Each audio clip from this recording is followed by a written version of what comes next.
Pesantren Digital Aswa, Another Way to Jannah.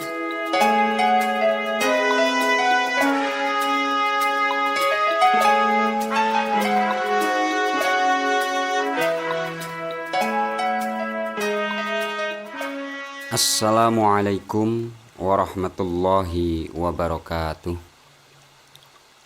Bismillah, alhamdulillah, wassalatu wassalamu ala sayyidina wa maulana Muhammad Rasulillah wa ala alihi wa sahabatihi wa man tabi'a sunnatahu wa jama'atah min yaumina hadha ila yaumin nahdah, amma ba'd.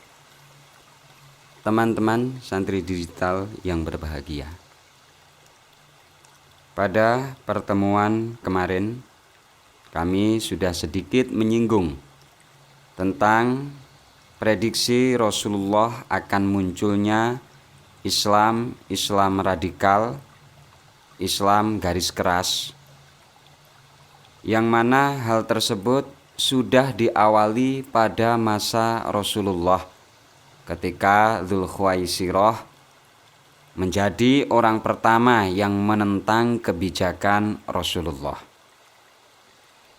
Realitanya, saat ini kita sering melihat, mendengar adanya beberapa kelompok yang mencoba menggerus pemahaman dari Ahlus Sunnah wal Jamaah di kalangan bawah masyarakat secara umum dengan beberapa dalih yang mau ataupun tidak mau kita akui, hal tersebut sedikit banyak memunculkan keraguan pada masyarakat Nahdlatul Ulama secara umum. Beberapa amalan yang sudah berjalan sering dituduh bid'ah. Ini adalah salah satu cara daripada Islam radikal yang sudah diprediksikan oleh Rasulullah bahwa mereka di akhir zaman akan muncul kembali. Tuduhan bid'ah ini sering dilontarkan menjadi sebuah cercaan untuk Nahdlatul Ulama dan juga warganya ketika beribadah, bermuamalah, dan beramaliyah, dengan tuduhan bahwa apa yang dilakukan warga NU banyak menyimpang dari ajaran Rasulullah. Mereka menyebut dengan bid'ah sambil mempertegas bahwa semua bid'ah itu dhalalah atau sesat. Dan kalau sudah sesat, maka ancamannya masuk neraka. Belum lama ini di santri digital juga muncul sebuah pertanyaan tentang wirid yang dilakukan setelah sholat dengan suara keras yang memang sudah menjadi tradisi di beberapa masjid dan juga pondok pesantren. Adanya sebuah penyangkalan yang berdalil dengan hadis Nabi, man amila amalan laisa alaihi amruna fahuwa raddun. Barang siapa melakukan suatu amalan yang bukan berasal dari kami, maka amalan tersebut tertolak. Hadis riwayat Muslim. Inilah dalil yang buat menyangkal ajaran ataupun wadhifah amaliyah yang sudah dilakukan oleh kalangan Nahdlatul Ulama. Pada saat ini mungkin karena kemalasan kita membaca, kemalasan kita mempelajari, sehingga dengan datangnya hadis yang seperti itu, seakan-akan apa yang kita ketahui, apa yang sudah menjadi amalan kita ini salah. Padahal hal tersebut masih perlu dikaji lebih dalam lagi, dan itu sudah ditulis dalam beberapa kitabnya ulama. Cuman kadang kita saja yang malas untuk membacanya atau mempelajarinya. Mereka yang menuduh amalan-amalan kita dengan bid'ah sering mengemukakan dan mengutip hadis Nabi An Abdullah bin Mas'ud anna Rasulullah sallallahu alaihi wasallam qol ala wa iyyakum wa muhdatsatil umur fa inna syarrul umur muhdatsatuha wa kullu muhdatsah bid'ah wa kullu bid'ah dhalalah. Dari Abdullah bin Mas'ud, sesungguhnya Rasulullah sallallahu alaihi wasallam bersabda, ingatlah, berhati-hatilah kalian jangan sampai membuat hal-hal yang baru yang bertentangan dengan ajaran syarak. Karena perkara yang paling jelek adalah membuat-buat hal baru dalam masalah agama. Dan setiap perbuatan yang baru dibuat itu adalah bid'ah. Dan sesungguhnya semua bid'ah itu sesat. Inilah hadis yang sering digunakan untuk membid'ahkan, mensesatkan amalan-amalan Nahdlatul Ulama. Padahal hadis tersebut nggak bisa cuma kita lihat secara lahir saja. Harus ada kajian yang mendalam, juga dihubungkan dengan beberapa riwayat yang lain. Memang tema bid'ah ini selalu hangat dan aktual untuk dibicarakan. Hal ini di samping karena memang banyak terjadi problem di masyarakat yang berkaitan dengan bid'ah, juga dari waktu ke waktu selalu hadir kelompok-kelompok yang menolak berbagai aktivitas dan tradisi keagamaan masyarakat dengan alasan bid'ah.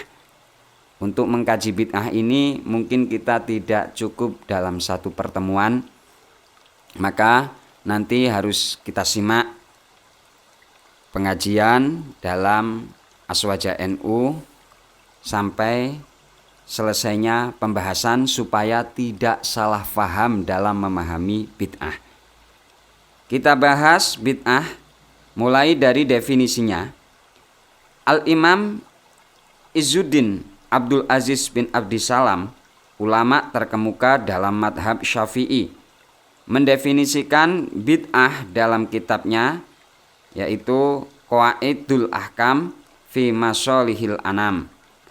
Al-bid'ah fi'lu ma lam yu'had fi asri Rasulillah sallallahu alaihi wasallam. Bid'ah adalah mengerjakan sesuatu yang tidak pernah dikenal atau terjadi pada masa Rasulullah sallallahu alaihi wasallam. Definisi serupa juga dikemukakan oleh Al-Imam Muhyiddin Abu Zakaria Yahya bin Syaraf An-Nawawi, hafidh dan juga faqih dalam madhab Syafi'i. Beliau mengungkapkan, hiya ihdatsu ma lam yakun fi ahdi Rasulillah sallallahu alaihi wasallam. Bid'ah adalah mengerjakan sesuatu yang baru yang belum ada pada masa Rasulullah. Jadi kesimpulannya, bid'ah itu adalah beberapa hal, perbuatan yang di masa Rasulullah ini belum pernah ada atau belum pernah terjadi. Bisa bid'ah ini berhubungan dengan agama dan juga tidak berhubungan dengan agama.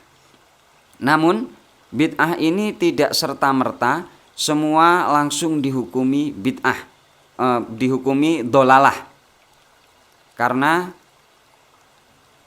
secara garis besar ulama membagi bid'ah ini menjadi dua, yaitu bid'ah hasanah atau bid'ah yang baik dan juga bid'ah madmumah, bid'ah yang tercela. Dalam hal ini, Al-Imam Abu Abdillah Muhammad bin Idris Asy-Syafi'i, mujtahid besar dan pendiri madhab Syafi'i yang diikuti oleh mayoritas ahlu sunnah wal jamaah di dunia Islam, pernah menyampaikan, al-muhdatsatu dorbani, ma uhditsa yukhalifu kitaban au sunnatan au ijma'an fahuwa bid'atud dolalah. Bid'ah atau muhdatsat ada dua macam.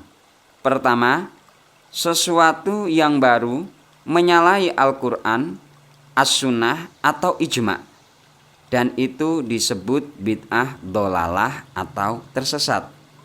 Wa ma uhditsa fil khair la yukhalifu syai'an min dalik fahuwa muhdatsatun ghairu madmumah. Kedua, sesuatu yang baru dalam kebaikan tidak menyalahi Al-Quran, As-Sunnah, dan Ijma', dan itu disebut bid'ah yang tidak tercela. Imam An-Nawawi juga membagi bid'ah ini pada dua bagian. Ketika membicarakan masalah bid'ah, hiya ayil bid'ah munqasimatun ila hasanatin wa qabihah. Bid'ah terbagi menjadi dua, bid'ah hasanah dan bid'ah qabihah atau buruk. Bahkan dalam syarah Sahih Muslim dan juga Raudhatut Thalibin, Al-Imam An-Nawawi membagi bid'ah tidak hanya menjadi dua bagian. Bahkan beliau juga membagi bid'ah secara lebih rinci, yaitu menjadi 5 hukum sesuai dengan alur yang diikuti oleh mayoritas ulama. Pembagian bid'ah menjadi 2 dan bahkan menjadi 5 juga dilakukan oleh Al-Hafidz Ibnu Hajar Al-Asqalani dalam kitab Fathul Bari Syarah Sahih Al-Bukhari. Ini menjadi rujukannya para muhaddisin, orang-orang yang mempelajari dalam ilmu hadis, terutama dalam Syarah Fathul Bari. Ini disampaikan oleh Imam Ibnu Hajar Al-Asqalani. Secara terjemah saja, bahwa bid'ah secara bahasa adalah sesuatu yang dikerjakan tanpa mengikuti contoh sebelumnya. Dalam syara, bid'ah diucapkan sebagai lawan sunnah, sehingga bid'ah itu pasti tercela. Sebenarnya, apabila bid'ah itu masuk dalam naungan sesuatu yang dianggap baik, menurut syara maka disebut bid'ah hasanah. Bila masuk dalam naungan sesuatu yang dianggap buruk menurut syara, maka disebut bid'ah mustaqbahah atau tercela. Bila tidak masuk dalam naungan keduanya, maka menjadi bagian mubah atau boleh. Dan bid'ah itu dapat dibagi menjadi 5 hukum. Fathul Bari juz 4 Shahifah 253. Ini secara global pembagian tentang bid'ah. Ada beberapa bagian, dan untuk kedepannya mungkin kita akan sampaikan juga alasan kenapa bid'ah dibagi hukumnya menjadi 2 bahkan menjadi 5 bagian. Mungkin itu saja untuk pertemuan kali ini. Semoga banyak manfaatnya. Akhiron, wallahul muwafiq ila aqwamit thoriq. Wassalamualaikum warahmatullahi wabarakatuh. Pesantren Digital Aswa, Another Way to Jannah.